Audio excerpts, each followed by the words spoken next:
پوری بستی میں پھیل گئی تھی اور بہت سے لوگ بستی کے مرکزی چوراہے پر جمع ہو گئے تھے۔ وہ سب لوگ چندرپال کے خلاف غصے کا اظہار کر رہے تھے اور کئی لوگ اسے مارنے کو لپک رہے تھے۔ چندرپال کو باندھ کر ولی محمد کے گھر کے کمرے میں بند کر دیا گیا۔ صبح فجر کی نماز کے فوراً ہی بعد بستی کے لوگ ایک بار پھر مرکزی چوراہے پر جمع ہو گئے اور چندرپال کو بھی وہاں پہنچا دیا گیا۔ بستی والوں نے چندرپال کے خلاف اپنا فیصلہ سنا دیا۔ چوراہے پر اخروٹ کے درخت کی اونچی شاخ پر رسا باندھ کر چندرپال کو پھندے سے لٹکا دیا گیا اور اس کی لاش دوپہر تک درخت پر جھولتی رہی، اور پھر گاؤں کے چند لڑکوں نے وہ لاش پھندے سے اتار کر بستی سے بہت دور کھیتوں میں لے جا کر پھینک دی۔ بستی والے میرے اور انگوری کے گرویدہ ہو گئے تھے۔ ہم تو اسی روز جانا چاہتے تھے مگر انہوں نے ہمیں روک لیا۔ دو آدمی بابا عبدالفتح کے پہاڑی ٹھکانے پر چلے گئے تھے۔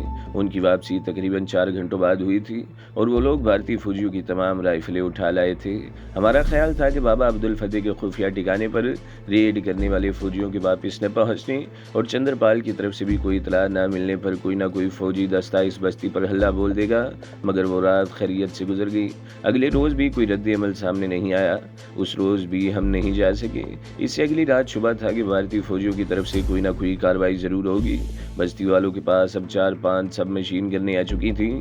پہلے بھی ان کے پاس 2-4 393 کی رائفلیں موجود تھیں جنہیں ہمیشہ چھپا کر رکھا جاتا تھا، اور اب وہ رائفلیں بھی باہر نکل آئی تھیں۔ چند لوگوں نے رات کے وقت بستی کی حفاظت کی ذمہ داری سنبھال لی، ان میں انگوری بھی شامل تھی اور میں بھی۔ ہمارا پروگرام یہ تھا کہ اگر رات کو بھارتی فوجیوں کی کوئی گاڑی بستی میں داخل ہو تو ان پر چاروں طرف سے فائر کھول دیا جائے اور ان فوجیوں کو جہنم رسید کر کے ان کے اسلحے پر قبضہ کر لیا جائے، لیکن اس رات بھی کچھ نہیں ہوا۔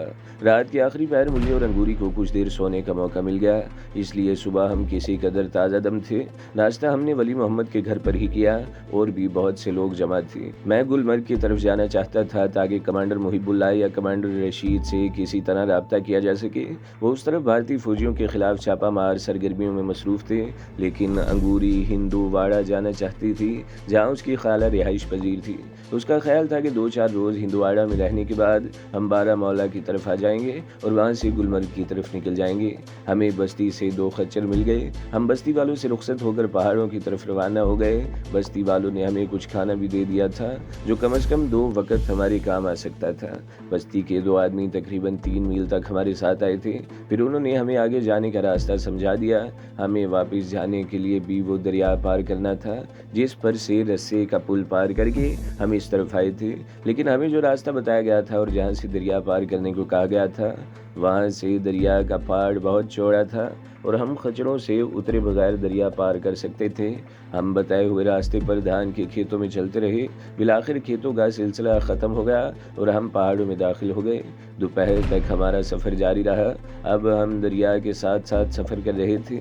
جیسے جیسے آگے بڑھ رہے تھے دریا کا پہاڑ بتدریج چوڑا ہوتا جا رہا تھا۔ مسلسل کئی گھنٹوں تک خچر کی پشت پر بیٹھے بیٹھے میری کمر اکڑ گئی تھی۔ میں نے محسوس کیا کہ انگوری بھی خچر پر بار بار پہلو بدل رہی ہے۔ وہ ایک ہاتھ سے بار بار سینہ بھی سہلا رہی تھی۔ میرا خیال تھا کہ اس طرح اکڑ کر مسلسل کئی گھنٹوں تک بیٹھے رہنے اور جھٹکوں کی وجہ سے اس کے سینے کے زخم میں تکلیف شروع ہو گئی ہے۔ اب ہم دریا میں اتر چکے تھے۔ یہاں دریا کا پہاڑ تقریباً 1000 گز چوڑا تھا۔ اس طرح پانی بھی پھیلا ہوا تھا۔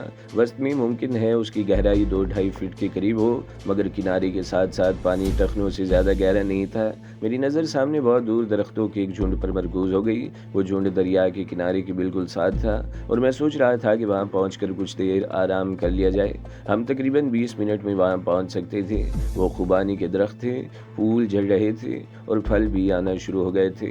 میں اپنا خچر روک کر نیچے اترایا اور انگوری کو بھی سہارا دے کر نیچے اتار لیا۔ انگوری خچر سے اترتے ہی چھوٹے چھوٹے پتھروں میں اگی ہوئی مخملی گھاس پر لیٹ گئی۔ وہ ایک ہاتھ سے مسلسل سینے کو سہلا رہی تھی۔ زیادہ تکلیف ہو رہی ہے؟ میں نے اس کے قریب بیٹھ کر پوچھا۔ ہاں، اس نے گہرے گہرے سانس لیتے ہوئے جواب دیا۔ اکڑ کر بیٹھے رہنے اور جھٹکے لگنے سے درد ہو رہا ہے۔ مرہم والی وہ ڈبیا کہاں ہے؟ میں نے پوچھا۔ جیب میں رکھی ہے، ابھی ذرا سانس درست ہو جائے تو میں نکالتی ہوں، انگوری نے جواب دیا۔ لاؤ نکالو ڈبیا، میں لگا دوں مرہم، میں نے روانی میں کہہ دیا۔ اس میں میری بدنیتی کا کوئی دخل نہیں تھا اور میرے ذہن میں ایسا کوئی خیال بھی نہیں تھا۔ کیا؟ انگوری نے مجھے گھورا۔ کیا تم سوری انگوری، میں گڑبڑا گیا، میرا یہ مطلب ہرگز نہیں تھا۔ مجھے اپنی بات پر شرمندگی ہو رہی تھی۔ میں اٹھ کر چند گز دور چلا گیا جہاں ٹخنوں تک گہرا پانی بہہ رہا تھا۔ میں نے پہلے جی بھر کے پانی پیا، پھر جوتے اتار کر پیر پانی میں ڈال دیے اور مڑ کر انگوری کی طرف دیکھنے لگا۔ اس کا ایک ہاتھ کرتے کے اندر تھا، شاید وہ زخم پر مرہم لگا رہی تھی۔ میں پھر سیدھا ہو کر بیٹھ گیا۔ چند منٹ بعد انگوری بھی اپنی جگہ سے اٹھ کر میرے قریب آ گئی۔ ناراض ہو گئے؟ اس نے مسکراتے ہوئے میرے کاندھے پر ہاتھ رکھ دیا۔ کیوں، میں تم سے ناراض کیوں ہونے لگا؟ میں نے کہا، میں نے تمہیں ڈانٹ دیا تھا نا۔ وہ میرے قریب ہی پتھر پر بیٹھ گئی اور جھک کر ہاتھ دھونے لگی۔ میں نے تمہاری ڈانٹ کا برا نہیں مانا، غلطی میری ہی تھی، مجھے ایسی بات کہنی ہی نہیں چاہیے تھی۔ میں جانتی ہوں، اس نے میری بات کاٹ دی، مجھے تمہاری نیت پر کوئی شبہ نہیں۔ اچھا بس اب اس بات کو ختم کرو، مجھے بھوک لگ رہی ہے، کچھ کھانے کے بارے میں کیا خیال ہے؟ بھوک تو مجھے بھی لگ رہی ہے۔ ہم جس جگہ بیٹھے ہوئے تھے درختوں کا سایہ وہاں تک پہنچ رہا تھا۔ میں وہ پوٹلی اٹھا لایا جس میں ولی محمد کی بیوی نے کھانا باندھ دیا تھا۔ چاول کے آٹے کی موٹی موٹی روٹیاں تھیں۔ ایک اور پوٹلی میں بھنے ہوئے چاول بھی تھے جن میں گڑ ملا ہوا تھا اور روٹیوں اور مرچوں کا اچار رکھا ہوا تھا۔ میں نے کپڑے کو وہیں دسترخوان کی طرح بچھا دیا اور ہم دونوں آمنے سامنے بیٹھ کر اچار کے ساتھ روٹی کھانے لگے۔ اگر تمہیں 2-3 دن آرام مل جائے تو تمہارا زخم ٹھیک ہو جائے گا، اور اگر اسی طرح باغ دوڑ کرتی رہی تو زخم کے پھیل جانے کا اندیشہ ہے۔ میں نے کہا، ہندواڑہ میں خالہ کے ہاں شاید آرام کا موقع مل جائے۔ انگوری نے منہ میں نوالا رکھتے ہوئے جواب دیا، لیکن میں نے طے کر رکھا تھا کہ اب زندگی بھر آرام سے نہیں بیٹھوں گی، ان خونخوار بھیڑیوں کے خلاف لڑتی رہوں گی جو ہماری سرزمین پر قابض ہیں اور ہمارے بہن بھائیوں کے خون سے ہولی کھیل رہے ہیں۔ میرا بھی یہی مشن ہے، میں نے جواب دیا۔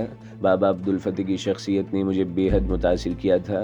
یوں تو ہر کشمیری مسلمان کا مشن یہی ہے کہ ان غاصب اور متعصب ہندوؤں کو اس وادی سے نکال دیا جائے، اس وادی کی فضاؤں میں آزادی کے پرچم لہرائے۔ اب تک 60,000 سے زیادہ کشمیری مسلمان اسی کال کے لیے اپنی جانیں قربان کر چکے ہیں۔ بابا عبدالفتح زندگی بھر بھارتی سامراج کے خلاف برسر پیکار رہا، اس نے بھی اپنی جان دے دی۔ اس کے مشن کو میں آگے بڑھاؤں گا اور وطن کی آزادی کے لیے لڑتے ہوئے جان دے دوں گا۔ انگوری خاموشی سے میری طرف دیکھ رہی تھی اور پھر ہم دیر تک بابا عبدالفتح ہی کے بارے میں باتیں کرتے رہے۔ تقریباً 1 گھنٹے آرام کرنے کے بعد ہم روانگی کے لیے تیار ہو گئے۔ ہمارے خچر گھاس چلتے ہوئے کچھ دور چلے گئے تھے۔ میں انہیں پکڑ لایا، انگوری کو سہارا دے کر اس کے خچر پر بٹھایا اور خود بھی اپنے خچر پر سوار ہو گیا۔ ولی محمد نے ہمیں بتایا تھا کہ یہ راستہ اگرچہ بہت طویل پڑے گا مگر اس لحاظ سے محفوظ ہے کہ اس طرف بھارتی فوج کی کسی گشتی پارٹی سے آمنا سامنا ہونے کی توقع نہیں ہے، اور ہم دوپہر کے بعد سنگرام پہنچ گئے۔ سنگرام ایک بہت بڑا قصبہ ہے اور میرے لیے اجنبی نہیں ہے۔ یہ قصبہ ان شاہراہوں کے سنگم پر واقع ہے جہاں سے ایک سڑک بارہ مولا کی طرف، دوسری سری نگر اور تیسری سڑک سوپور ہوتی ہوئی ہندواڑہ کی طرف چلی جاتی ہے۔ سوپور میرا گھر، میری جائے پیدائش، میرا وہ قصبہ جسے بھارتی غاصبوں نے جلا کر راکھ کر دیا تھا، میرے ماں باپ کو شہید کر دیا تھا۔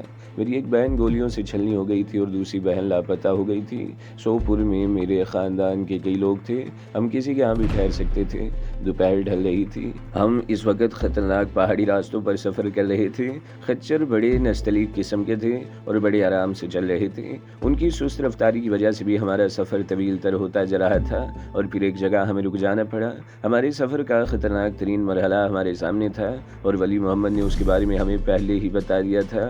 وہ راستہ بہت ہی خطرناک تھا۔ ایک طرف بالکل عمودی چٹان تھی، اس کے ساتھ تقریباً 4 فٹ چوڑی ایک پٹی سی تھی جس کی دوسری طرف سینکڑوں فٹ گہرے کھڈ تھے اور نیچے بہت دور دریا کا پانی دھوپ میں چمک رہا تھا۔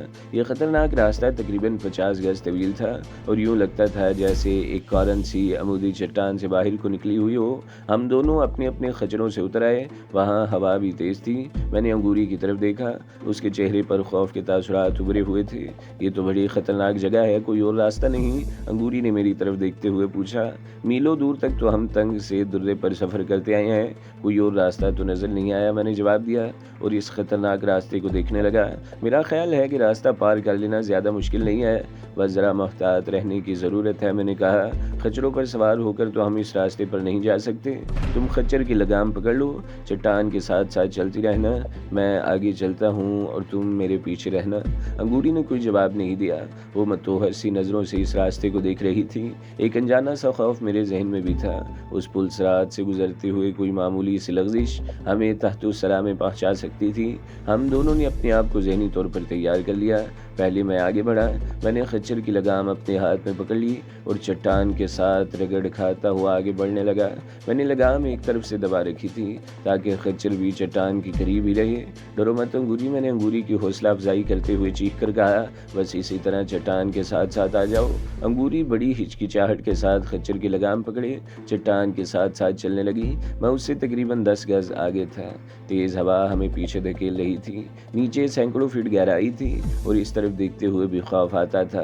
میں اس طرف دیکھنے سے بھی کترا رہا تھا اور چیخ چیخ کر انگوری کو بھی ہدایات دیتا جا رہا تھا۔ ہم نے تقریباً 40 گز کا فاصلہ طے کر لیا۔ آگے صرف 10 گز فاصلہ رہ گیا، لیکن آگے چند فٹ تک وہ راستہ مزید تنگ ہوگا۔ میرا خیال ہے وہاں سے اس راستے کی چوڑائی 3 فٹ سے زیادہ نہیں ہوگی۔ یہ ہمارے اس سفر کا کٹھن ترین مرحلہ تھا۔ میں نے انگوری کو پیچھے ہی رکنے کا کہہ دیا اور خود بہت محتاط انداز میں دیوار کے ساتھ ساتھ چپک کر آگے سرکنے لگا۔ خچر کو بھی میں نے چٹان کی طرف رکھا تھا۔ 8-10 فٹ کا یہ فاصلہ بہت قیامت خیز ثابت ہوا۔ باقی راستہ طے کرنے میں مجھے زیادہ دشواری پیش نہیں آئی۔ خچر کو کھلی جگہ پر آگے ہانک کر میں واپس آ گیا۔ ابھی میں اس تنگ راستے سے چند فٹ دور ہی تھا کہ انگوری کے خچر کے ہنہنانے کی آواز سن کر چونک گیا۔ پتہ نہیں کس وجہ سے خچر مچل گیا تھا اور سر کو جھٹکے دے کر انگوری سے لگام چھڑانے کی کوشش کر رہا تھا۔ انگوری نے لگام کو دونوں ہاتھوں سے پکڑ رکھا تھا اور خچر کو قابو میں کرنے کی کوشش کر رہی تھی۔ انگوری لگام چھوڑ دو! خچر کے ہنہنانے کے شور میں میری آواز انگوری کے کانوں تک پہنچ گئی۔ اس نے لگام چھوڑ دی۔ لگام چھوڑتے ہی خچر مزید پیچھے ہٹا۔ اس کا ایک پیر کھڈ کے کنارے سے اتر گیا اور پھر دوسرا پیر بھی۔ انگوری بھی لگام چھوڑتے ہی لڑکھڑا گئی۔ میں نے اپنی جگہ سے چھلانگ لگا دی اور انگوری کو ساتھ لیتا ہوا عمودی چٹان کے قریب گرا۔ انگوری میرے نیچے تھی اور میں نے اسے باہوں میں دبوچ رکھا تھا۔ خچر کے آگے والے دونوں پیر ایک لمحے کو اوپر اٹھتے ہوئے نظر آئے اور پھر وہ کھڈ کے عمیق گہرائیوں میں غائب ہو گیا۔ میں نے آنکھیں بند کر لی۔ انگوری کو جب میں ساتھ لے کر گرا تھا تو اس کے منہ سے ہلکی سی چیخ نکل گئی تھی اور میرے نیچے دبی وہ اب بھی ہولے ہولے چیخ رہی تھی، لیکن میں نے اسے دبوچ رکھا تھا۔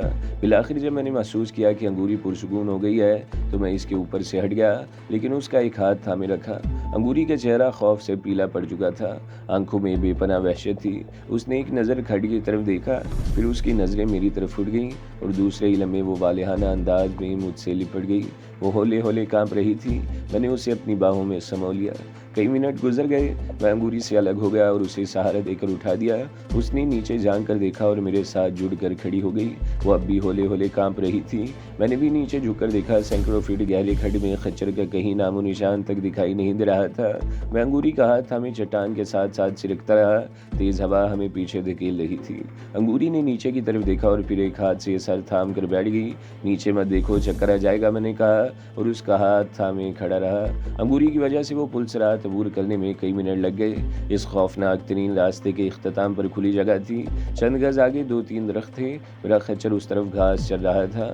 میں انگوری کو لے کر ان درختوں کے نیچے آ گیا۔ انگوری ایک پتھر پر بیٹھ کر گہرے گہرے سانس لینے لگی۔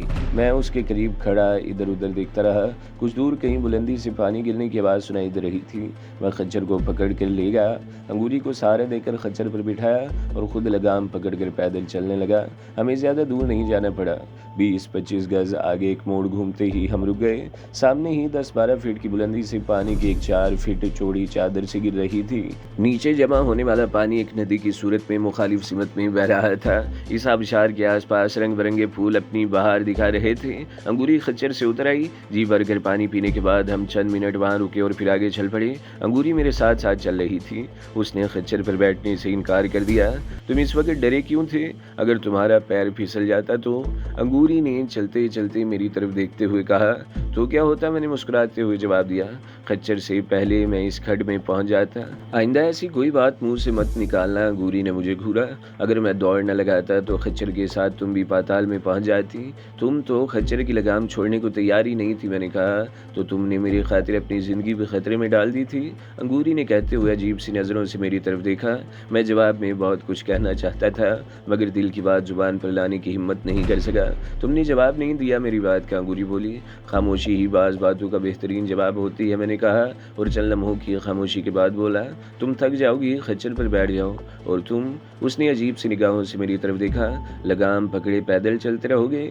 ہاں، میں پیدل چلنے کا عادی ہوں، میں نے جواب دیا۔ پھر یہ طے ہوا کہ ہم دونوں خچر پر بیٹھ جائیں۔ میں نے ایک بڑے پتھر کے قریب خچر روک لیا، پہلے خود سوار ہوا اور پھر انگوری بھی پتھر پر چڑھ کر میرے پیچھے بیٹھ گئی۔ خچر کی کاٹھی کافی مضبوط تھی، وہ ہمارا بوجھ اٹھائے آرام سے چلتا رہا۔ نیلے پتھروں کی سنگلاخ چٹانیں دھوپ میں تپ رہی تھیں، لیکن سبزے کی کثرت اور ہوا کی وجہ سے گرمی کا احساس نہیں ہو رہا تھا۔ ہم چٹانوں کے بیچ بل کھاتے ہوئے تنگ راستے پر سفر کرتے رہے۔ کئی جگہوں پر ہمیں خچر سے اتر کر پیدل چلنا پڑا۔ سورج مغرب کی طرف جھک رہا تھا۔ ولی محمد نے کہا تھا کہ دوپہر کے تھوڑی دیر بعد ہم سنگرام پہنچ جائیں گے، لیکن ہم مسلسل اونچے پہاڑوں میں سفر کر رہے تھے اور آبادی کا کہیں نام و نشان تک نظر نہیں آ رہا تھا۔